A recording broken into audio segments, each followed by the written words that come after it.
Aunque en el fondo todos los pueblos merecen el gobierno que tienen, sin embargo, es digno de compasión.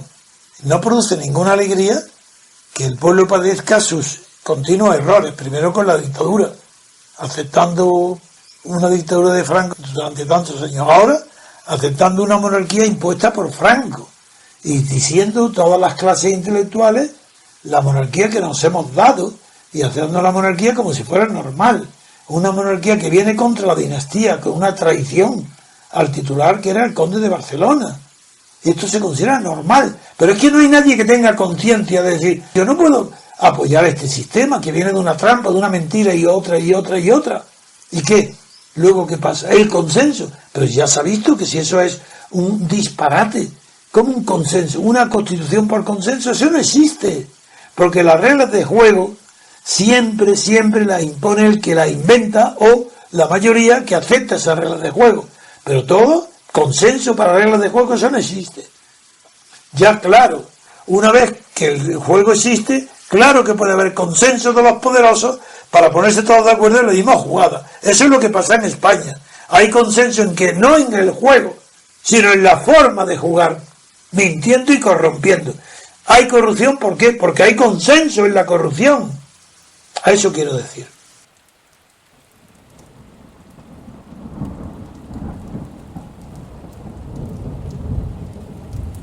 Libertad política.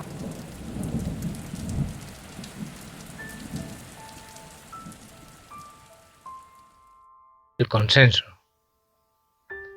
Una vez más, acudo a mi cita con usted para hablarle hoy de un concepto que no pertenece a la política y que a pesar de ello está siempre presente en el discurso de la propaganda ideológica que impera en España. El consenso, es decir, el acuerdo entre partes, que es deseable en la vida civil y en la vida religiosa, de donde procede el término, es totalmente opuesto en política. El consenso es, de hecho, lo contrario de la democracia. La razón de lo que digo es fácilmente explicable con un ejemplo.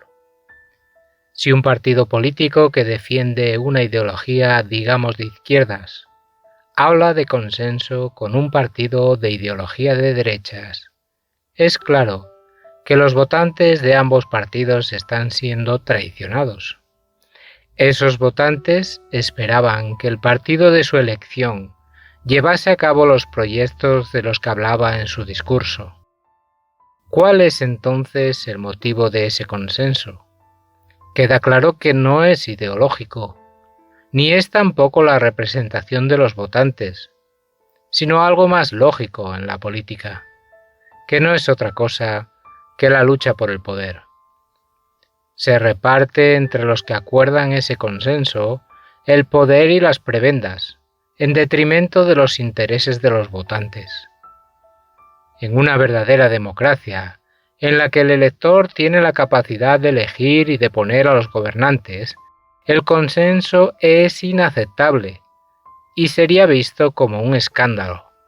¿Qué motiva, pues, que en España se utilice este término en política de una forma positiva desde instituciones y medios de comunicación?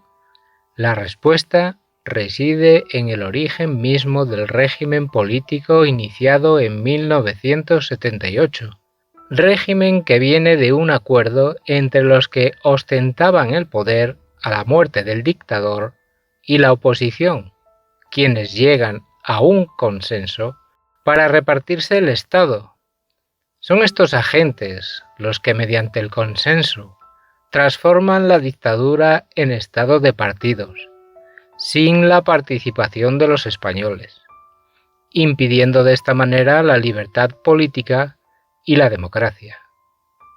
Por esta razón, y para que la mentira continúe, impidiendo a los españoles la capacidad de dotarse a sí mismos de sus leyes, el consenso debe ser alabado y colmado de elogios que impidan ver lo corrupto de su origen y los perniciosos efectos que sufrimos por su causa.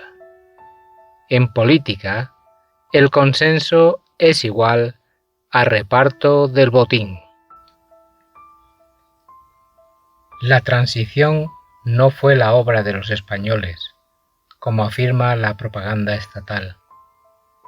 Fue la obra del grupo constituyente, apenas una docena de personas instaladas en los cargos de decisión del Estado y los jefes de los partidos de oposición. El pueblo español, engañado por la aparente apertura y acostumbrado a obedecer, refrendó lo ya decidido por unos pocos. Todo lo demás son mitos carentes de sustancia y esperanzas basadas en ensoñaciones. Pero el pueblo español es heredero de la forma de Estado, por el mero hecho de ser españoles. Al igual que heredó la dictadura, hoy soporta el resultado de la transición, el estado de partidos. Ya sea de forma activa o pasiva, todos hemos heredado esta forma de gobierno y esta forma de Estado. Y no podemos renunciar a esa herencia salvo si colectivamente se cambia. Solo renuncian aquellos que luchan por la libertad y se oponen a la mentira política. Esa minoría rebelde ante la indignidad de la servidumbre voluntaria. Nuestra herencia es el deshonor que representa la aristocracia sin mérito, libre para delinquir y mentir, y que una mayoría refrenda acudiendo a la urna sin democracia. Yo renuncio a esta herencia de la única forma posible, combatiéndola, para que un día la libertad permita que los españoles sean los únicos artífices de la obra política. No estoy solo, y llegará el día en que seremos millones. Gracias por escucharnos. Y es normal que la religión acuda al concord, es decir, al corazón. Cordia es cordial, concordia, corazones unidos, un solo corazón. Y eso está maravilloso para la Iglesia, pero es horrible, fatal para la política. En la política, concordia en la política, ¿qué es eso? Un solo corazón, un solo latido, latidos iguales en la política. ¿Pero eso qué es? ¿Dónde se ha visto algo igual?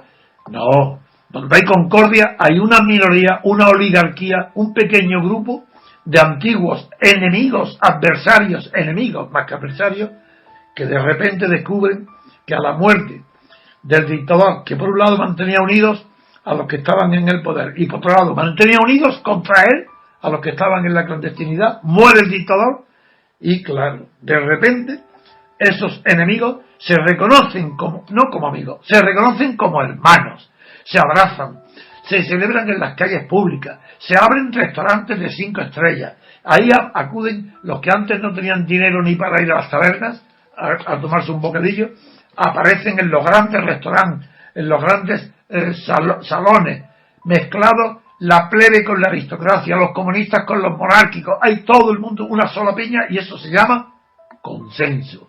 ¿Consenso qué es consenso? Pues es la concordia. ¿La concordia de qué? La concordia de los intereses opuestos. La banca y los sindicatos, la patronal, todos celebran el consenso.